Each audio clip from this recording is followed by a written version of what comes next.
went to Liverpool in the mid-60s the first time, and my two uncles took me, and I was in the paddock, and what an experience it was. I'm there at a full house at Anfield, and I'm watching this team that everyone talks about, and I'm watching the Kop more so than perhaps the game, because I'm looking at its movement and the sound and the colour, and you just transfixed to it. And then there was a player called Roger Hunt, who everyone adored. They actually gave him a knighthood. The Queen didn't give him a knighthood. The Liverpool fans, they say Roger Hunt. And he had number 8 on his back. And at that age, I must have been 7 or 8, I thought, I want to be him. I want to be him. I want to play for Liverpool one day with number 8 on my back. And that sort of spurred me on a little bit. That drove me. But I've always been very passionate, Tom, yeah, absolutely. About love of football in particular. That intensity of the Anfield crowd and your boyhood self, just something kind of fused there. You just got swept away in it. I did. I thought, well, I want to be in the Kop. It looked like a fair ride when they're coming down. It was just amazing to watch, especially as a kid at that age, But my dad said, "You're not going in there. It's too dangerous, And at the top end of the Kop, as you're looking at the Kop, the top right-hand side, it was like an open prison. It was called the Boys' Pen, where the lads at the age of 13 and under could go for very little money. So your dad or your uncle or whoever would drop you off in there and pick you up after the game. So I used to go in there, and that was an experience, by the way. Yeah. We used to go in there a lot of games. But at the age of 14, my dad said, "You're okay now. You can go. You can go in the Kop, but you've got to get a barrier behind you. Get in there 2 hours before the game and make sure, you're behind the barrier. So when you come down, you're the one who initiates the down sway and get back up and lock, and you're safe." And I had so many great nights on the Kop. Wow.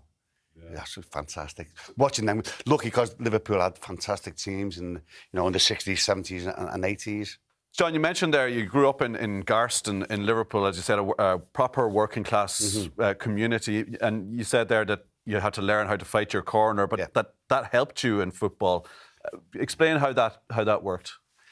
Well, I played obviously at school level, and I knew I had an eye for goal. It was natural in a way. But then at the age of 16, I played in the Sunday League, which Liverpool had the biggest Sunday league in Europe at that time. It was the leagues were massive on a Sunday. It was the in thing. So we had a team called the Blue Union at the time. My dad was the secretary of the club, and they said, "Come on, play. You're a sub because it's a man's game. This you're only a kid, but you will play your sub, and we'll start you a couple of games."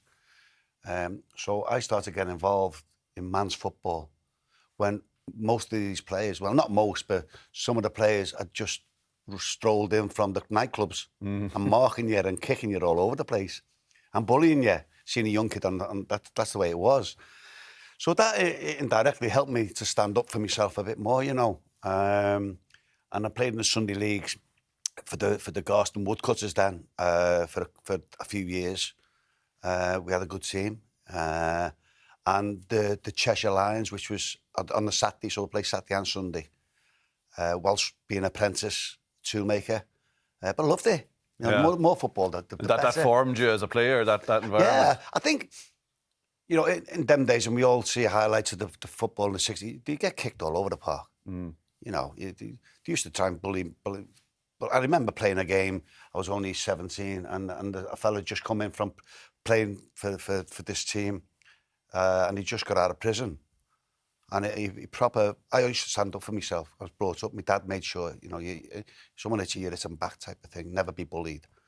And this fella from the back, I always remember the experience. I was waiting for the ball to come. The ball was the next minute from the back. He's absolutely hammered me, smashed me. I didn't know what day it was, and I've gone down. So their trainer comes on. He says, "John, don't retaliate. He's just come out of prison for grievous bodily harm." And he's a big fella, and I'm thinking, I'm only young. I thought my dad would go mad if I didn't stand up with him. So anyway, I always remember it went into extra time. It was a quarter-final of a big cup, and the ball went over the top, and he was running after me, and he shouted, "Score, I'll kill you." And I smashed this one with my left foot from 20 yards right into the top corner, by the way, and we knocked them out. So it's me dad was a tough man. Yeah. And I remember he played for a Saturday team, this fella. And we played the Saturday team, the Cheshire Lions, which is a different team. About 2 weeks later, when my dad went up there, and he didn't turn up, this fella, thankfully. Because my dad had a sledgehammer under his jacket. My dad was going to do some serious damage to him, because I'm his lad, know what I mean? Yeah. And that's what you had to put up with. You know, You had to look after yourself. You had to look after yourself. Oh, you kicked all over the show. And when I did get a professional contract, you had to look after yourself, because there's no cameras to pick up what the centre-half's always got a free hit on you, or two, before they'd even get booked. You know, but that was nothing compared to what I'd gone through. You've been through. Talk to us about the experience then. So twice then in your teenage years, you mentioned there being, you know, the boyhood Liverpool fan going to Anfield and falling in love with the whole thing, becoming an accomplished player, goal scorer, getting trials at Liverpool then, I think 14 and 15, 2 occasions, and then getting told, sorry, it's not for us. Like, was that a really tough thing to handle? Well, I went trialling about 10 times or so. After school on a Tuesday and Thursday. Well, the way it happened, our gas man was called Johnny Bennison. Now, he was one of the Anfield, one of Shankly's men. You know, the Scouts. Yeah. And he went to my house to read the gas meter this day, and he's seen all my medals. And he said to me, Mum, your son, is he good? My mum said, the best in South Liverpool type of thing. Yeah. He said, we'll get him trials. So anyway, I went to Melwood under Tom Saunders, who was the head of development. It wasn't an academy in them days. And I went every Tuesday and Thursday after school, 2 buses, and there's 60 lads trialling to get an apprenticeship. And I remember like it was yesterday. And I thought I'd done really, really well. We played the B team, because in them days you used to have a youth team, a B team, an A team, reserves and first team. That's the way it was, nothing else. And we played the B team and we got beat like 4-1, and I scored the goal, which was made up. And then Tom sort of sat us all around and spoke to us, addressed us and told us some things, some good things. And he, all of a sudden he went, Jack, well tried, but you're not quite good enough, son. And he went, Harry, you're brilliant, we'll see you in a couple of weeks' time. And he was talking to us all, and he went, John, he said, well done, great goal you scored against the B team today. We'll definitely be giving you a ring. I didn't know I'd had to wait 17 years for the phone call, by the way. And it's a true story, you know, when the phone call came, I was at Oxford and it cost nearly £1 million. So I slipped through the fingers a little bit. But what that actually did, whilst it hurt me, because I had these dreams of you know, getting an apprenticeship with Liverpool, it did knock me. But it spurred me on, because I used Tom as a motivational weapon. And my girlfriend at the time, who's my wife now, I said, I will play for Liverpool. And she used to say, don't be stupid. I said, I'll play for Liverpool. I'm going to play for Liverpool. So then I was obviously a toolmaker by trade, you know, eventually 4 years. And when I was playing for South Liverpool, which from the Cheshire Lions, it was semi-professional. So whilst I was getting my apprenticeship money, I was getting like a tenner a week. I think I scored about 16 goals for South Liverpool. I mean, this is where the luck come in.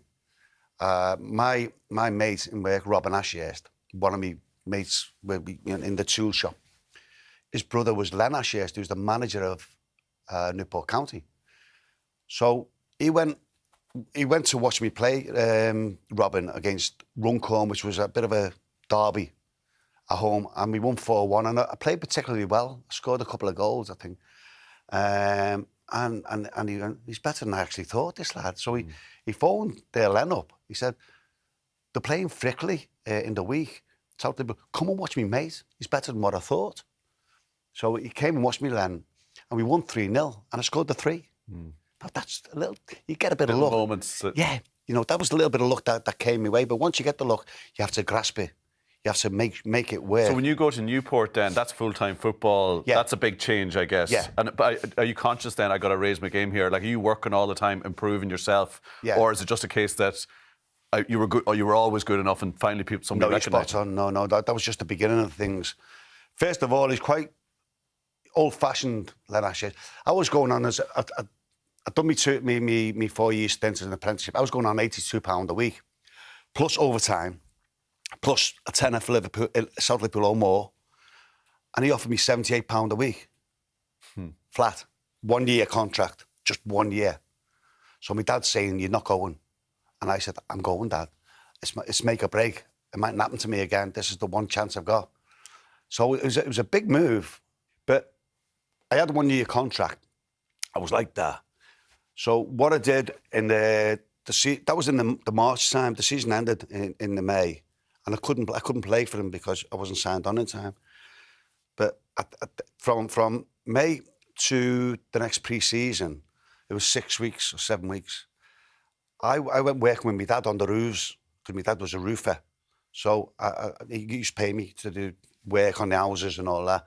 But then at 12 o'clock or half 12, I would go to a fella who was Mr. Liverpool at the time. He had a gym, old-fashioned gym, and I'd work out. I worked out 5 days a week. I'd go home and have steak nearly every day. Steak and eggs. Yeah. You know, so and I put like £10 of muscle on, good muscle. And then I'd go running to my girlfriends of a night time and run back. Because I had to make it pay when I went back. I had to be strong, physical. You knew there was a step there that you had to make. Yeah. So I did. And a 1 year contract, and I forced myself into the team after a few games, and I hit the ground running.